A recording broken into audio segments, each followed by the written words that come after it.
마태복음 43번째 시간입니다. 예수님을 따르는 자의 각오, 이렇게 말씀을 나눕니다. 마태복음 8장에서 첫 번째로 산에서 내려오셔서 한 문둥병자를 고쳐주셨어요. 그리고 두 번째는 백부장 하인의 병을 고쳐주셨습니다. 이거 세 번째, 베드로 장로의 열병을 고쳐주셨어요. 이러다 보니까 이제 많은 무리들이 예수님을 찾아오는 거예요. 예수님을 찾아오면 다 자기의 필요가 있기 때문에 찾아온 겁니다. 자, 18절 말씀을 같이 있습니다. 예수께서 무리가 자기를 에워싸움을 보시고 저편으로 건너가기를 명하시니라. 무리가 자기를 에워싸움을 봤다. 그러니까 예수님이 병자를 고치시고 또 많은 기적을 이루어 나가시니까 소문이 퍼지고 그것을 알기 위해서 다 예수님을 찾아 나오는 거예요. 그러니까 각자에게 필요가 있다는 겁니다. 필요가 자기가 해결받아야 될 문제가 있기 때문에 예수님을 찾아 나오는 거예요. 그런 걸 보면 우리가 예수를 믿는데 내 필요를 채우기 위해서도 예수님을 믿는 사람들이 있어요. 당장 내 앞에 놓여져 있는 그 문제를 해결하기 위해서 예수 믿는 사람들이 있어요. 근데 그건 참 위험한 겁니다. 후반에 또 함께 보겠습니다. 그런 무리들을 보고 예수님이 제자들에게 저 건너편으로 건너가자 얘기하시는 거예요. 그냥 예수님이 왜 건너가자 하셨을까? 그 건너편은 갈릴리 서쪽 가버나움이 있습니다. 거기에는 이유가 있으신 거예요. 복음 운동을 온 세계에 전하기 위해서입니다. 그러니까 복음은 한 곳에만 정해져 있는 게 아니에요. 그러니까 예수님이 한 곳에만 머물러 수 있는 게 아닙니다. 복음은요, 어느 나라 다 전해져야 돼요. 그래서 세상이 사마리아와 땅끝까지 전해져야 된다는 겁니다. 그 복음이 다 전해져야 내가 오겠다 또 말씀하셨어요. 예수님의 많은 기적을 베푸자 사람들이 또 크게 감동을 했어요. 그걸 보면서 그 무리들을 이제 예수님이 피해가는 겁니다. 당시 이스라엘은 로마의 속국으로 있었습니다. 그래서 여기저기에서 혁명과 독립운동이 일어나고 있었어요. 그 당시에 열심당원들이 있었습니다. 열심단 헤롯당. 전쟁을 이용해서 이민족을 다시 찾아야 된다는 독립단체들입니다. 그 대표적인 인물이 바로 바라바예요. 성경에는 강도라고 나와 있지만 그가 열심당원 중 가장 대표되는 인물입니다. 그리고 가룟 유다도 사실은 열심당원 출신입니다. 이들은 예수님께서 이적을 행하시는 것을 볼 때, 야, 저분이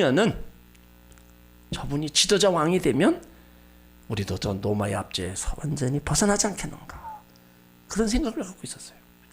그러니까 예수님이 그런 생각을 모르시겠어요? 그래서 그 무리들을 피해서 건너편으로 가자 말씀하는 거예요. 근데 예수님은 요한복음 6장에서도 5명 이어의 기적을 베푸실 때도 마찬가지입니다. 많은 무리들이 배불리 먹고 나서 그 예수님을 찾아요. 예수님을 쫓아다니기만 하면 먹고 사는 데는 지장 없겠다. 그래서 예수님을 찾는 거예요. 그때 예수님이 그걸 아시고 더 그 무리들을 피하셨습니다. 한 나라 왕이 된다는 거 영광이죠. 하지만 예수님은 한 나라의 왕이 아니고 이 땅에 하나님 나라를 세우는 만왕의 왕이십니다. 무리들이 예수님을 왕으로 삼으려 하는 것, 그 모든 것에 이제 다른 곳으로 제자들에게 가자. 그리고 건너편으로 가자 하신 이유는 제자들의 복음에 대한 열심을 시험하기 위해서입니다. 제자들이 얼마나 복음에 열정을 가지고 있는가 시험해 보는 거예요. 이것은요, 지금도 우리를 시험해 보실 때가 있어요. 얼마나 영혼을 사랑하시는가, 복음에 얼마나 열정을 가지고 있는가, 예수 믿지 않고 죽어가는 영혼들을 불쌍히 여기는 마음이 있는가, 또 복음을 전하지 않고는 견딜 수가 없는 뜨거운 그런 마음들이 있는가, 이런 것을 또한 우리 가운데 보기 위함입니다. 우리의 열정은 예전에 비하면은 완전히 꺼진 건 아닌데 좀 열정이 많이 식어 있다는 겁니다. 영혼 구원해야지, 복음 전해야지, 전도해야지. 우리는 다 알고는 있어요. 이제 알고 있는데 막상 그것이 발길이 옮겨지지 않고 또 입에서 나오지 않는 그런 안타까움을 지금 가지고 있어요. 그래서 이런 부분들을 최소한 내 가족이라도 정말로 주께로 인도해서 구원받게 하는 이 사명만큼은 여러분 감당해야 됩니다. 다른 곳에 가서 복음 전하는 것도 물론 중요해요. 근데 더 중요한 거는 내 가족부터입니다. 가족부터 너와 네 가족이 구원을 받아야 된다는 거예요. 이 일이 늘 우리 마음 가운데 있어야 됩니다. 한 영혼을 우리가 볼 때 그 영혼을 우리가 본다면 그 영혼이 죽었을 때 어떻게 되겠는가? 우리는 다 뻔하잖아. 알고 있잖아요. 그렇다면 그냥 가만히 내버려 두면 어떻게 되겠냐 이거죠. 그래서 예수님께로 나와야 천국은 가지만 한 영혼을 믿지 않는 영혼을 그대로 내버려 두면 그냥 지옥 가는 겁니다. 그냥 내버려 두면 가는 곳이 지옥이에요. 그러니까 우리가 영혼에 대한 그 열정은 항상 때로는 부담으로도 갖고 있지만 그 거룩한 부담은 우리가 가지고 있어야 됩니다.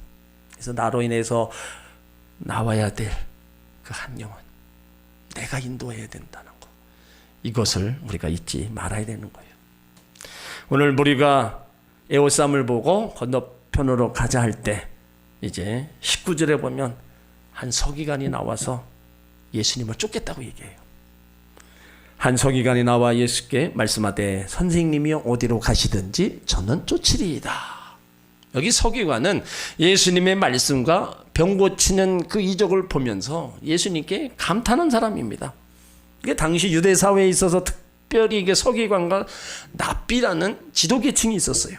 그러니까 납비라면은 납비 학교를 졸업한 율법 전문가입니다. 회당에서 가르치는 선생을 말하는데 지금으로 말하면 목사 신분이에요. 또 서기관은 성경을 기록하고 해석하며 가르치는 일을 맡아는 사람입니다. 그러니까 성경에 나오는 서기관과 납비 두 신분을 가진 사람은 모두가 성경의 전문가들이에요. 이들은 남을 가르칠 뿐만 아니라 계속해서 성경을 읽고 배우며 그 뜻을 보다 깊게 재해석해서 실천하는 그 특권을 가진 사람들입니다.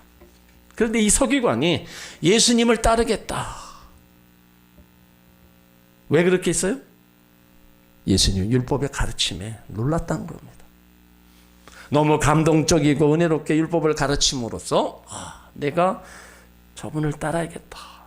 그 마음이 강력하게 일어난 거예요. 그 서기관이 예수님을 쫓겠다. 대단한 깊은 의미가 있다는 것입니다.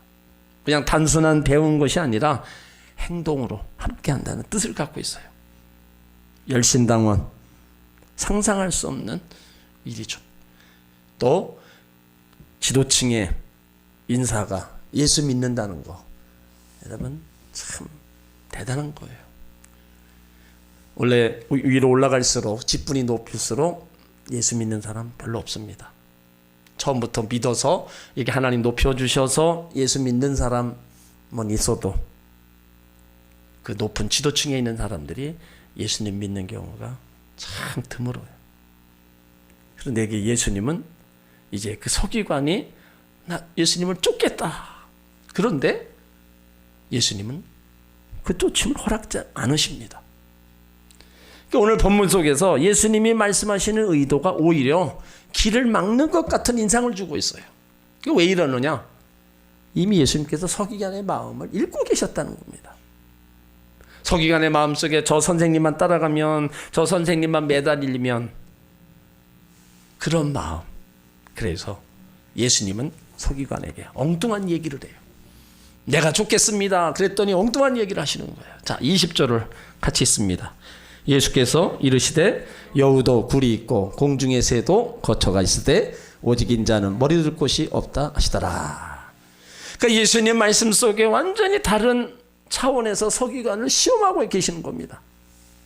그러니까 이래도 내가 끝까지 나를 따르겠느냐 묻고 계시는 거예요. 그러니까 한마디로 내가 이래도 충성할 수 있느냐 묻고 계시는 겁니다. 죽도록 충성한다는 거는요, 시간적으로 죽을 때까지고 질적으로는 죽는 날까지 충성하는 일입니다. 그렇지 않고 따질 거 다 따지고 말할 거 다 하고 진정한 충성이 될 수가 없는 거예요. 그러니까 예수님이 서기관을 향해서 내가 언제까지 나를 따를 것이냐. 지금은 인기가 있고 영광스러울 때 따라다니고 인기가 사라지고 위기가 올 때에도 그만두고 나를 떠날 것이 아니냐. 이제 그런 뜻에서 지금 말씀하고 있는 거예요. 그러니까 우리 신앙생활은요, 언제까지 합니까? 죽는 날까지 해야 되는 거예요. 하나님 앞에 서는 날까지 우리가 신앙생활을 하는 겁니다. 한번 시작한 신앙생활이요, 마지막 순간까지 가야 되는 거예요. 중간에 왔다가 가는 게 아닙니다.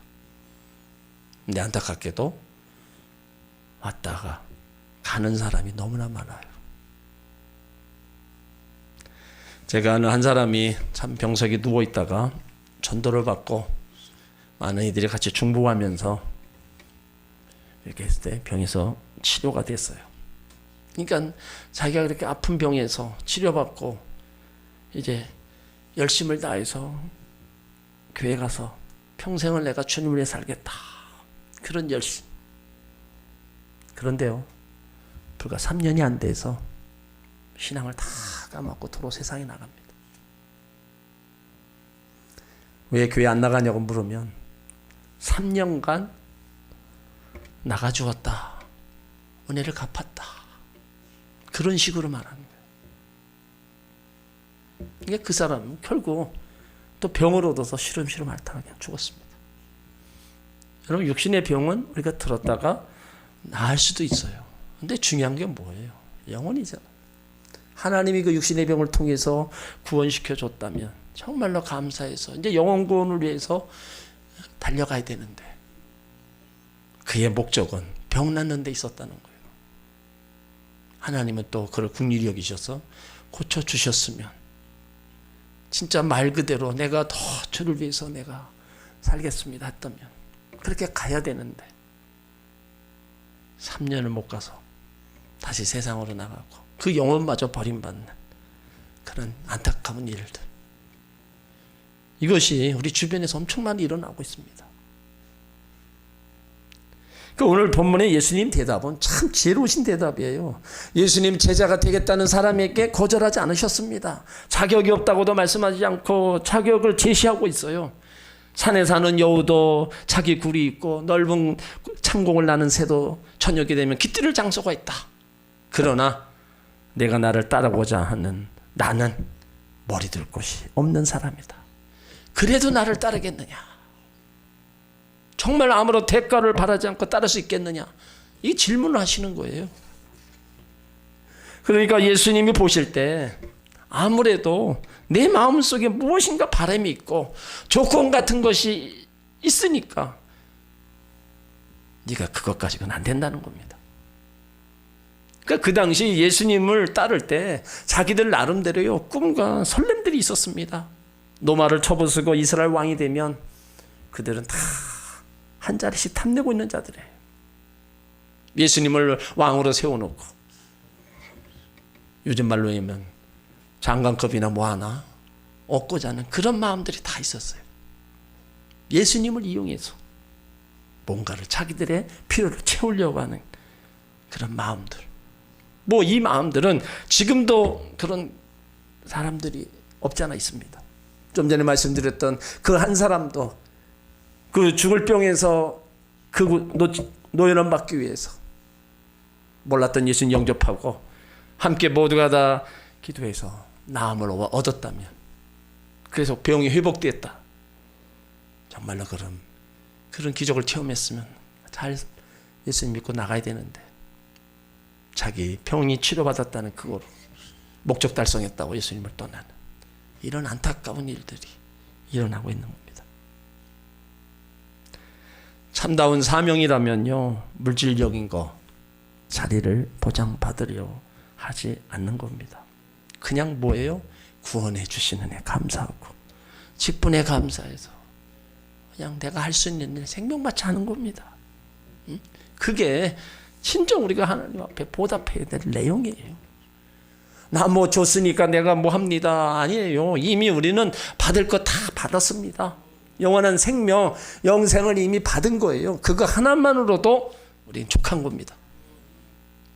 다른 거 다 안 주고 내가 가난하게 살고 병들게 살아도 하나님 나에게 영생을 주신 거 그 하나만으로도 감사할 수 있어야 되고, 그 하나만으로도 우리가 예수님을 끝까지 내가 줄 때까지 붙잡고 가야 되는 거예요.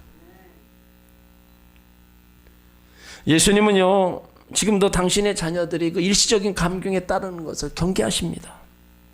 왜 그래요? 일시적인 감격은 일순간 불타다 꺼져버리기 때문입니다. 예수님이 원하시는 게 뭐예요? 제자는 자기를 부인하고 자기 십자가를 지고 희생을 각오한 사람들입니다. 십자가를 질 수 있는가? 자기 목숨이라도 바칠 수 있는가? 이걸 바라시는 겁니다. 저와 여러분은 주님을 따르기로 나선 사람들입니다. 그렇다면 끝까지 결단하시고 따라가시기를 바랍니다. 힘들어도 어떤 일이 벌어진다 할지라도 흔들리지 말고 가시기 바랍니다. 어떤 사람이 내일 죽을 것이라고 생각하는 것을 철학이라고 얘기합니다. 참으로 내일 죽을 것이다 생각하고 사는 사람은 지혜로운 사람이에요. 그래서 전도서 7장 4절에도 지혜자의 마음은 초상집에 있으되 우매자의 마음은 연락하는 집에 있다. 죽음 앞에서는 모든 것이 초월해집니다. 돈이고 권력이고 다 놓고 가야 되잖아요. 죽음 앞에는요 진실해진다는 거예요. 그러니까 우리는 이제 나는 죽은 몸이다 생각하고 신앙생활하면 하나님의 시간마다 여러 가지 어려울 때마다 하나님이 살려주실 줄 믿습니다. 그래서 성경은 역설적인 교훈이 많아요. 네가 많이 갖기를 원하느냐? 그럼 주는 자가 되라는 거예요. 그리고 내가 살고자 살고자 는 죽게 되고 죽고자 하는 자는 하나님이 상급을 주신다. 그러니까 하나님의 방법과 세상 방법은요 다 정반대입니다. 세상의 법과 하나님의 법도 정반대예요.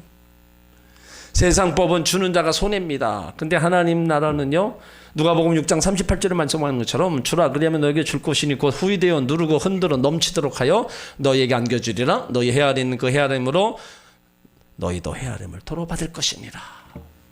그러니까 하나님 나라의 법칙, 방법, 세상 것과는 완전 방법이에요.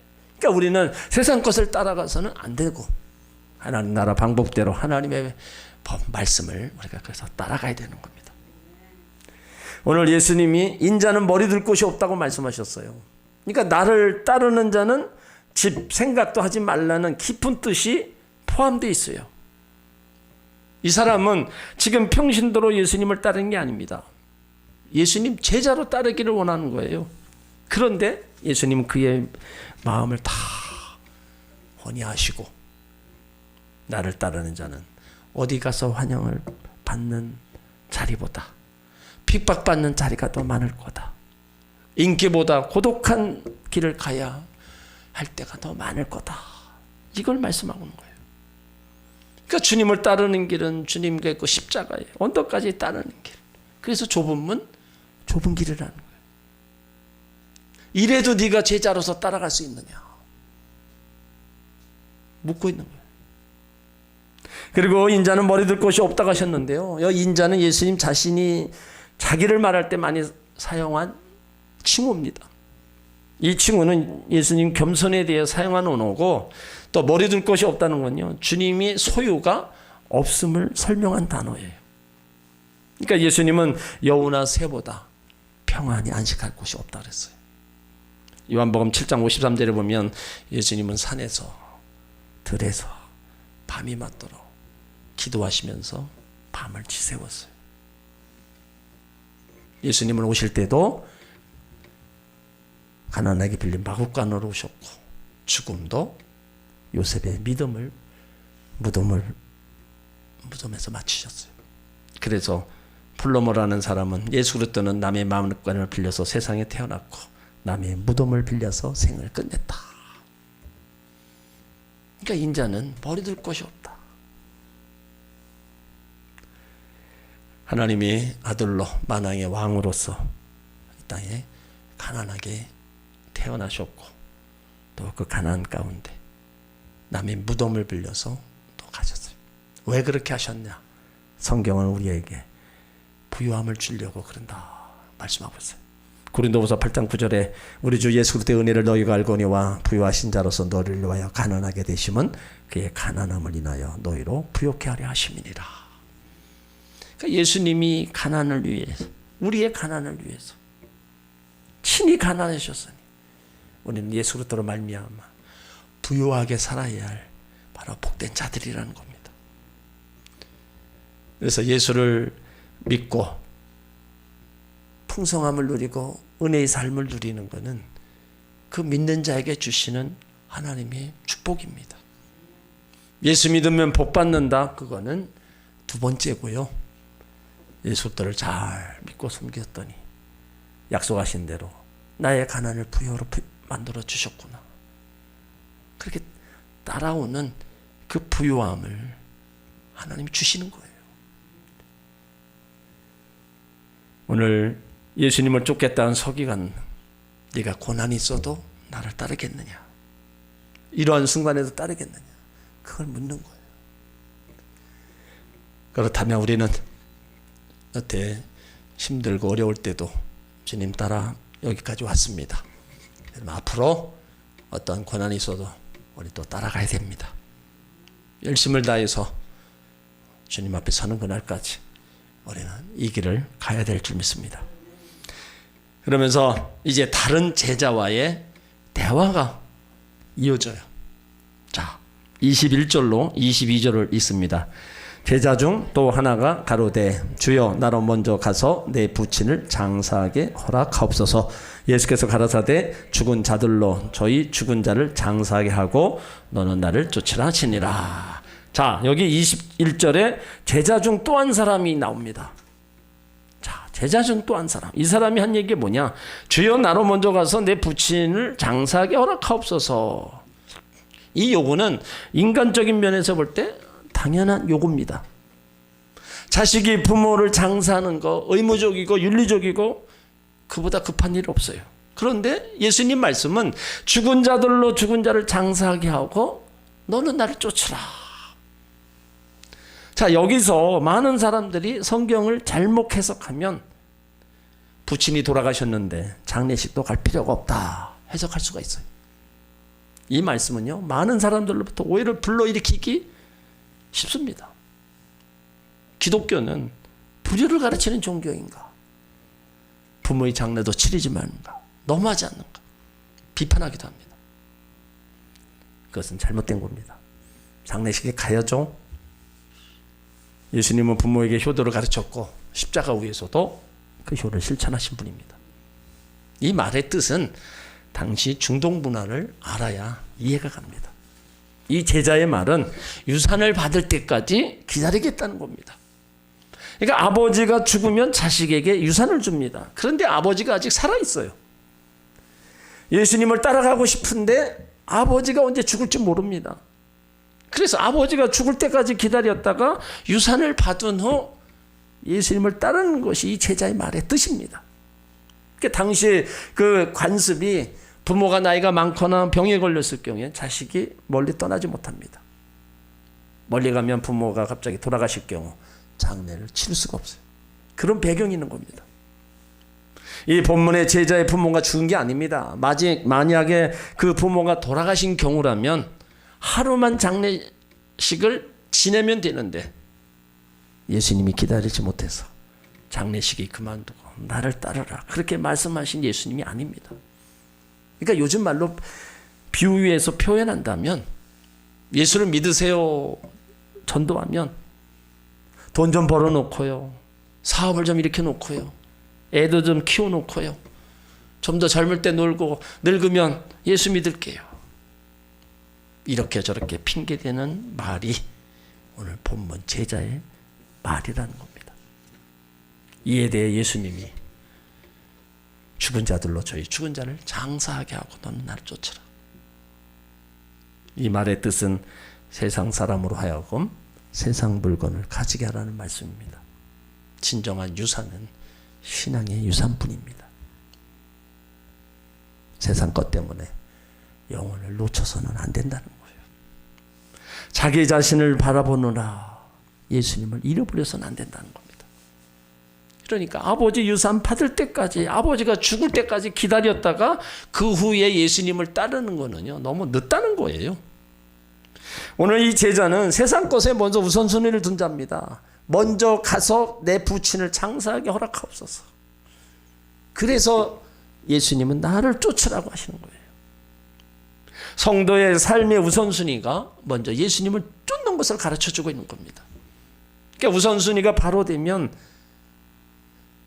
그거 무엇인 거 앞에 거 먼저 할 것이 먼저 되면 그 후반 거는 다 합력해서 손을 이루게 나가시는 거예요.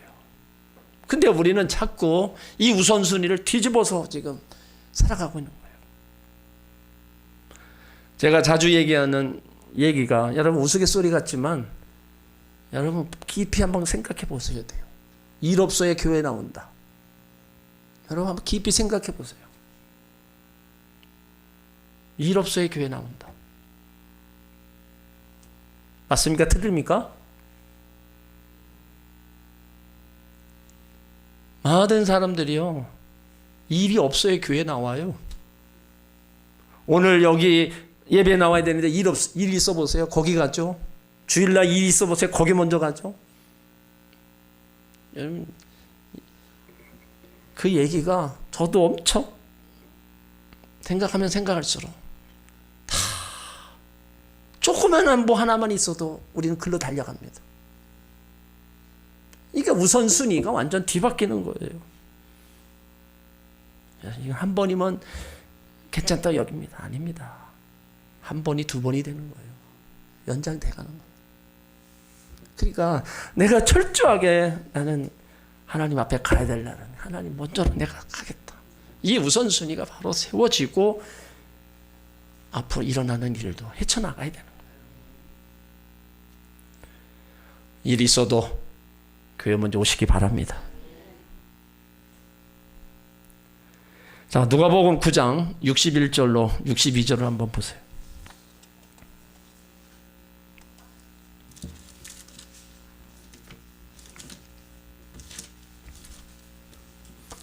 누가복음 9장 61절로 62절.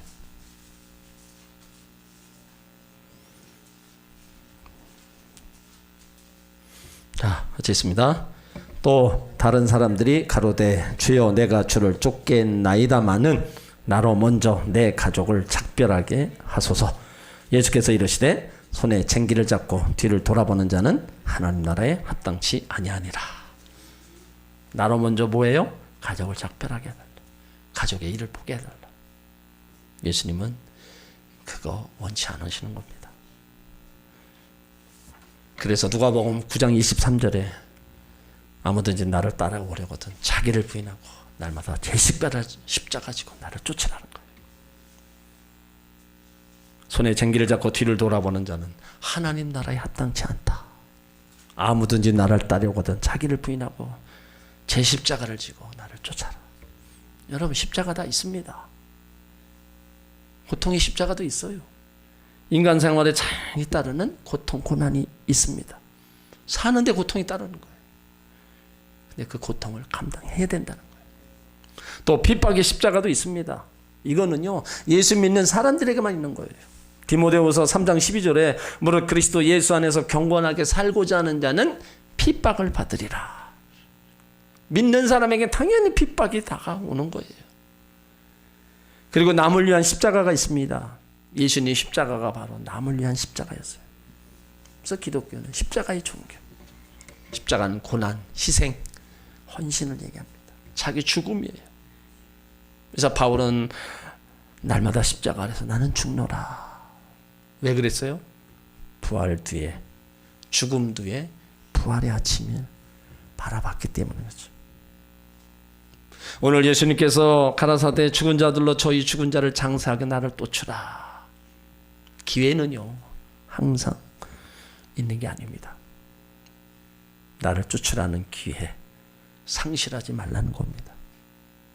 우리가 주의 일을 하는 것도 기회입니다. 지나가 버리면요 하고 싶어도 못합니다. 젊었을 때 그래도 내가 힘이 있고 움직였을 때 내가 하나님 전에 한 번이라도 더 나오고 할 수 있는 거 한 번이라도 더 하는 거 다 나에게 주어진 기회예요. 이런 것들이 지나가면은요 그때는 할 수 없는 거예요. 그러니까 많은 사람들이 예수 믿는 일을 후일로 미루어요. 교회 나가는 것도 다음으로 미룹니다. 직분자들이 후일에 충성하는 것을 다짐합니다. 그런데 성경은 이런 사람들에게 경고하는 거예요. 야고보 4장 4절에 내일 일을 너희가 알지 못하는도다. 너희 생명이 무엇이냐? 너희는 잠깐 보이다가 없어지는 안개니라. 잠언 27장 1절에도 너는 내일 일을 자랑하지 말라. 하루 동안에 무슨 일이 일어날지 내가 알 수 없습니다. 내일은 아직 오지 않았습니다. 항상 오늘이 중요한 거예요. 예수님의 영성은요 항상 오늘입니다. 현재예요. 현재 우리가 고난도 있고 아픔도 있고 현재 모든 것들이 다 현재에 집중되어 있어요. 어제는 지나갔고 내일은 아직 오지 않았고 현재를 지금을 살아가고 있기 때문에 이 지금에 내가 무엇을 어떻게 하느냐 지금이 중요한 거예요. 지금을 잘 살아가면은요 미래는 보장되는 겁니다. 하지만 지금을 우리가 제멋대로 내 소견에 오른 대로 살아가면 미래가 불투명한 거예요. 그렇기 때문에 항상 우리는 현재 지금 내가 할 수 있는 것들 그거 하면서 살아야 돼요. 오늘 예수님이 제자에게 이 땅에 무슨 일이 있어도 예수님을 따르는 일보다 급하고 중요한 일이 없다는 것을 지금 가르쳐주고 있습니다. 그런 걸 보면 예수 믿으라고 전도받을 때 많이들 우리가 경험해 봤죠. 아이 키워놓고 돈 좀 벌고 예수 믿겠다. 그러나 세상에 어떤 일도 예수 믿는 일보다 우선이 될 수 없고 또 되어서는 아니 됩니다. 그래서 예수님을 따르는 자들에게는 절대적인 각오가 있어야 돼요. 가난과 손해나 핍박, 희생을 각오해야 된다. 서기관에게 오늘 그걸 얘기한 거예요. 주님의 일에 우선권을 두라는 거예요. 세상 모든 거 또 포기할 줄 알아야 된다는 거. 여러분 예수 믿는 게 어렵습니까? 쉽습니까? 신앙생활이 어때요? 신앙생활은 편하게 하려면 얼마든지 편하게 할 수 있어요. 좀 더 힘들게 하려면 또 얼마든지 또 그렇게 할 수도 있어요. 그렇지만 편한 게 다가 아닙니다. 예수님을 따르는 자의 각오는요 소명의식이 분명해야 됩니다. 하나님 나를 불러주셔서 직분을 주셨다. 여기 확실한 소명이 있어야 돼요.